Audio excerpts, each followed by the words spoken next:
Your mom must be proud of Yes, you. they're my motivation a lot of times. Yeah, my mom is that's my heart. Yeah.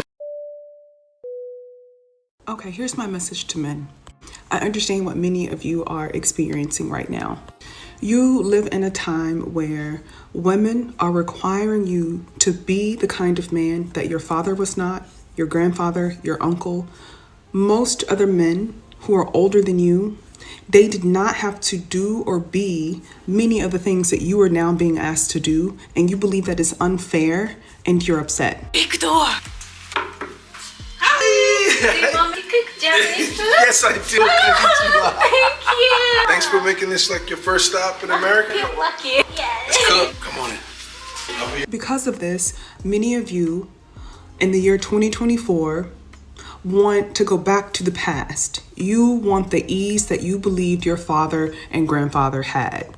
And when I say ease, what it might mean to you is there's no accountability.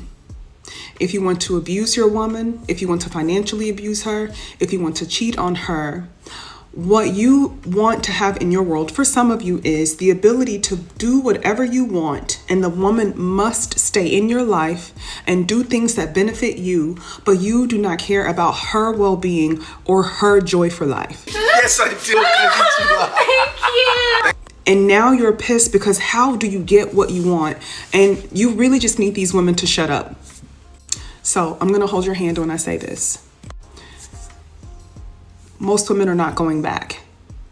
So what that means is, if you want to be in the presence of a woman and enjoy the presence of a woman, you're gonna have to start asking yourself some questions. Yes, I do. Thank you! One of the things that black men discount when they make the decision to go overseas, and something that you realize once you've had a chance to be overseas for a while, is it's kind of nice to just start at zero, right? Just start at, I don't know who you are, but I'm going to let who you are in front of me dictate how I think about you.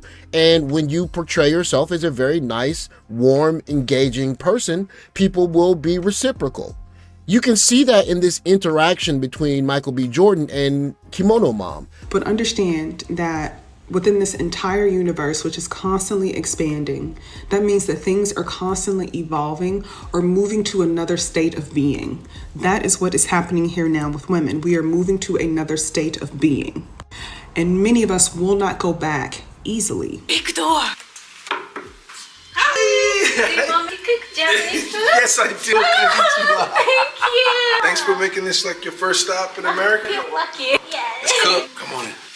I'll be your sous chef. Love you so much. My Japanese level is horrible. Oh, tell me something.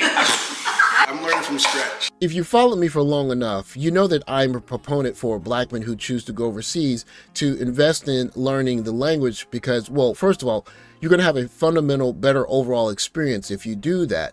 And second, you're going to show the culture, the country that you're going to, that you have a level of investment and that you respect the culture and the language of the place that you're going to. You're going to see in this video the way that Michael B. Jordan says itadakimasu. He has practiced, or he is practicing Japanese. I'm not sure what that means. He might have a love interest. We don't know what it means, but he is investing himself in the Japanese language. And of course, when KimonoMom chooses to visit him, it's just icing on the cake. But I say that to say that one of the things that many black men experience when we go overseas is that we don't have to start at -20. We get to start at 0. Be nice, be engaging, what you can see here. And what you get back is genuine delight. Do you have any vegetables you don't like? Okra is probably the only one that it's a texture thing for me. How about nothing? Oh yeah, okay. She's rice. You like rice? I do. Yeah. This is perfect. Your mom must be proud of Yes, you. they're my motivation a lot of times. Yeah, my mom is that's my heart. Yeah. I'm like drooling. Like, oh my God. Itadakimasu. I feel for some of you because you have been sold a story and the idea of a world that says you are everything, when the truth is women are everything. As a content creator, you can't help but go through a variety of posts and videos and think about the kinds of things or messages that you would like to portray to the audience. When I saw this particular picture, it struck me because it says a couple of different things. One, it shows a level of reverence for the Japanese culture by Michael B. Jordan. And you can see the young girl there, she's looking at Michael B. Jordan like, I've never seen anyone like this. How do I categorize this guy? And then you see the young lady, KimonoMom, and she doesn't feel threatened at all. It just seems natural. It seems like such a happy environment, in that in this particular minute, this moment, Michael B. Jordan is not trying to impress a young lady so that he can marry her, because we all know what happened with him and the past loves of his life, where he wasn't man enough. He wasn't exciting enough. And now here he is in this moment where he's just a regular guy. He happens to be rich, but he's just a nice guy talking to a young lady who is very happy to make some Wagyu sukiyaki with him. All right, gyudon, I'm sorry. But why this wholesome moment is not replicable for other black men is because more black men have not participated in this moment. It's not that black men need to pull themselves up and make ourselves this X, Y, and Z great thing so that we're worthy of having a woman in our presence like you're hearing in the TikTok. It's just there are other women, and those other women are open to new experiences with different guys. We'll put it that way. If we want to live in balance, that has to be understood and respected. If we live in a place where the very thing that creates life is not respected or acknowledged for its ability to create life, there will always be chaos. So that's my message. I'm speaking more towards them, man. A lot of us just growing up, man, we've been socially engineered to be master kids, man. We're master kids in a sense. So we're like glutton. We have a glutton for punishment.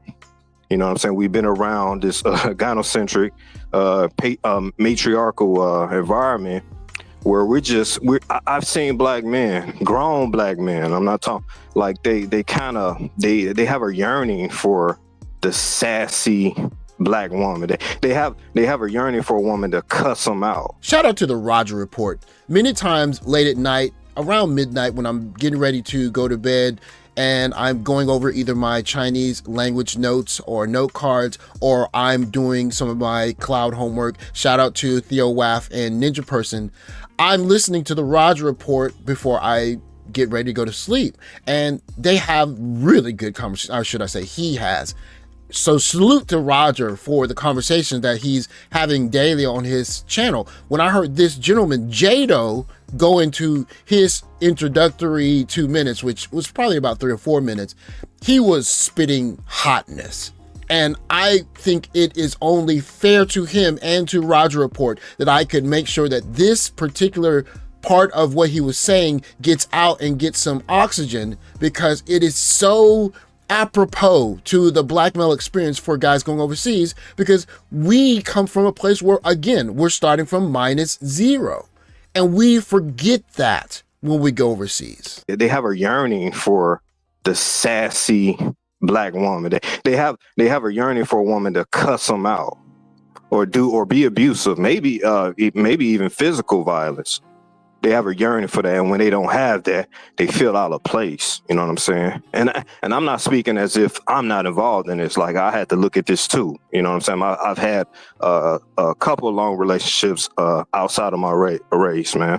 So yeah, we've become uncomfortable with that. We have to look at these things, even if it seems like very subtle and innocuous, or these things that they're doing, black women are doing specifically to us. It has to be looked at as act of aggression. Let's say, for instance, I'm just throwing something out there to say, hey, you know what? A brother's talking to another black woman. Anybody, it can be somebody he's in a relationship or a relative. Say, you know what? I'm not voting for Kamala Harris. You know what I'm saying? I know this is past tense now.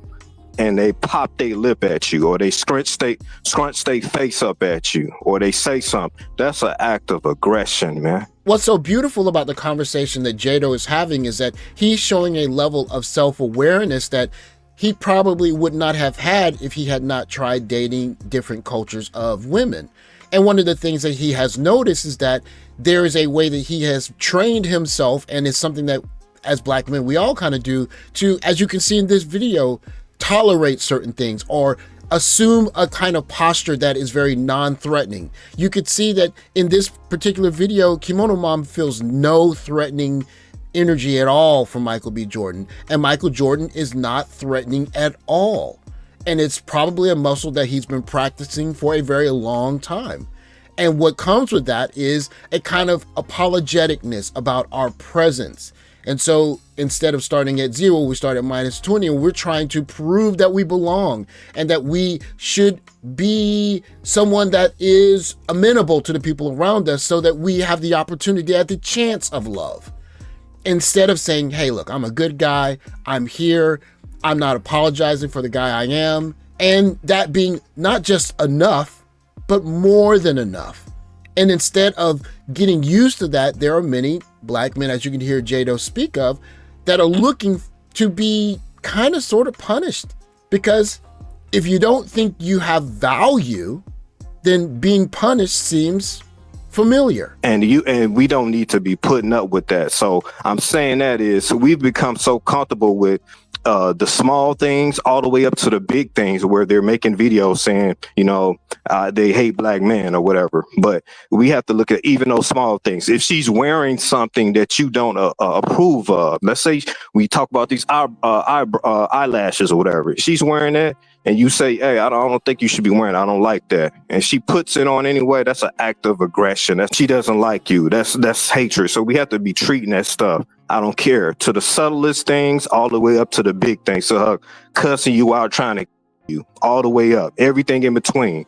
And then you have to, find yourself, get comfortable with not having that cultural, in my relationships with other women of other races, man, I have to, sometimes when you're sitting quietly alone or whatever, and you just looking at her or whatever, and she just doesn't move the way a Black woman moves. She doesn't have the same curves. She doesn't, just all the little things we've become comfortable with. We have to be comfortable with missing out on that, and being comfortable with, if this woman is being cooperative, that's what I'm looking for. This is probably the most important point that Jado makes, and I wanted to highlight this, and shout out to the Roger Report again for these conversations. He's basically saying that at a certain point, for guys going overseas, you can chase the big booties, you can experience those ladies, that's fine. But if you're saying that you want to find a more traditional woman, at a certain point, you're going to have to start looking for women that don't have the sticking out areas that may be on display at certain types of bars or at beach or at parties, and look for more traditional women that are living regular lives that are not showing their bodies to everyone. And when you see her body, she may not be in the package that you dated in the past. And if you want a traditional woman that's going to help you rear a family and move on in a way where you're going to have a professional career and all of those things, then you're going to have to probably trade in some things that you're not used to. And this is a really important point to stress, because you might want a big posterior in a young lady because it makes you feel a certain way. But do you want to give some of that up so you have a woman that's going to come in every day and be pleasant? Because as you get older, or should I say, as you mature, you're going to see that trade-off is 1,000% worth it. Even if she's not making the potato salad like you used to, like your mama and your auntie used to make it. You know what I'm saying? So we have to really be able to take a good look at that and see, man, what is it worth it? Are all these acts of war against me worth it? Should I still be trying to make it with a Black woman, or should I be open to maybe the booty ain't so as fat as I'm used to? You know what I'm saying? But this woman's treating me like she should be treating me. And we have to kind of look at that trade-off, whatever. For us, quote unquote, square corny black men, maybe the nerdy guys or the geeky guys that were in the anime. The Michael B. Jordan story is one that we probably had in one way or another in our lives, and we can identify with it. There's one young lady that was the bee's knees for you, and you thought, if I could be nicer, or I could just be whatever guy that I could be in my best form, and she would like me. And then you get to a point where either maybe she wants the bad boys or she just doesn't like you. It's a heartbreak that you have to find a way to get over, and we're seeing Michael B. Jordan reinvent himself doing that. And one of the things that you learn going overseas is, simply put, I'm not that bad of a guy. As a matter of fact, maybe I'm a decent guy, or better yet, I'm a heck of a good one. And when you get to another culture and you get the chance to understand the idea that you're not the worst person walking the face of the earth, an epiphany goes off and you think, you know what? I'm kind of cool. And then you find someone that thinks you're kind of cool, and then you get to experience intimacy that you maybe never really experienced before. Then how big her butt is, or how big her breasts are, or what kind of rhythm she has doesn't matter as much. And more black guys are starting to realize that, you know what? Maybe starting from zero is not such a bad idea at all. And if you haven't done it, maybe you should try it. Thanks for watching. Like, subscribe, comment below. I'll catch you next video. Take care.